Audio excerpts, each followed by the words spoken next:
You're listening to Radio Azad, and this is Double Shot Espresso with life coach Tasneem and Aisha. We are talking about detachment here.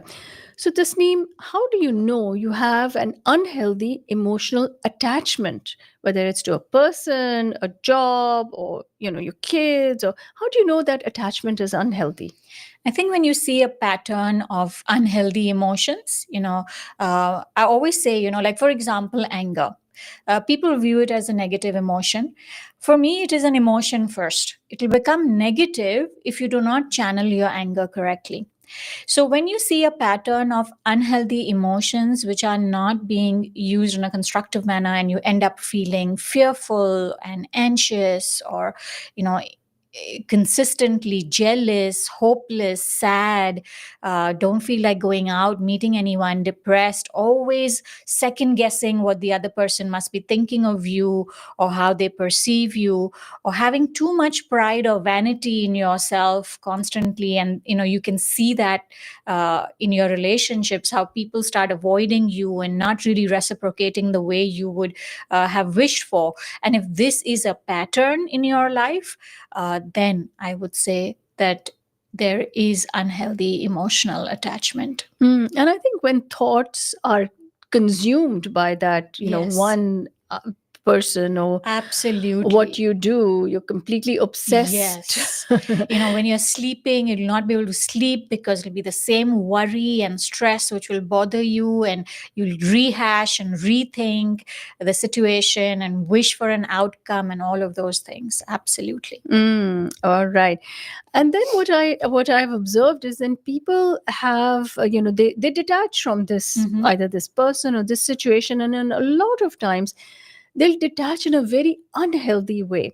Can you Yeah. talk a little bit about this? Yes, that happens when there is emotional numbing, as I say, when you mute yourself or blunt yourself, emotional blunting, sorry, in fact, and numb and mute yourself from all emotions. And if you do that, like if I have a God forbid an issue with you, and then I emotionally detach from you to the extent where now you're thinking like, whatever happened to our friendship? Why is she behaving so cold? Why is she so weird? Why is she not talking? Why does she not share with me things that she used to? That's because I have detached to a point where I have become aloof. Hmm. So it is not about that. It is healthy detachment does include emotions with objectivity. So unhealthy emotional detachment would look like when you have difficulty forming relationships, you feel your connections are suffering, your relationships are suffering. There is a lack of attention towards the relationships that you used to have, or you have complete disinterest in forming those kind of friendships or relationships. You find it difficult to show your love, care, and affection. You have detached to a point where you have gone within your shell, and now you have lost contact with how to express love and care. You avoid people, places, activities. So people you wanted to detach from, Mhm. your way of detaching is, okay, I won't meet them only. Okay. And that's not healthy, right? It's about how you can, because many times we can choose who we meet and don't meet. Say you want to detach from a sibling, or you want to detach from a close family member. It's not possible that you would not be able to meet them or see them. So avoiding people is definitely unhealthy. um, you find it difficult to empathize with the opposite person's feelings. So you've detached from them to the point that now, when they're actually sharing something where normally you would have empathized, you're like, whatever, I don't care. So empathy kind of, there's a lack of empathy in relationships. You don't share your own emotions or feelings. So I think that bottle up happens. And I think a lot of stonewalling as well, right? Yes.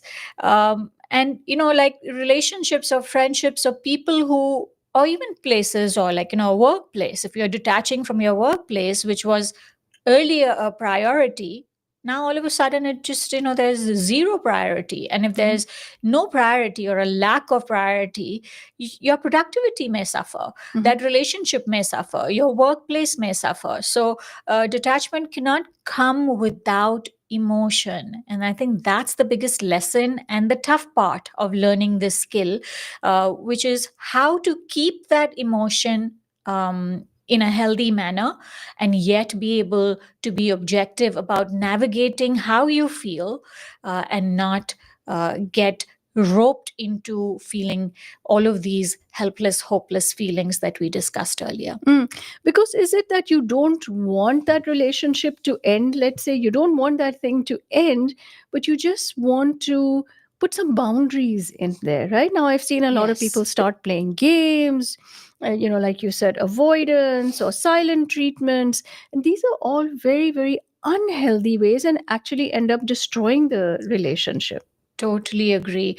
And I think that comes from a skill, an unlearned skill where you feel detachment means bas usko kaat dalo, meaning Mm. just cut them off from our lives. Mhm. And that is not detachment. You're not unhooking something and say, okay, fine, go away.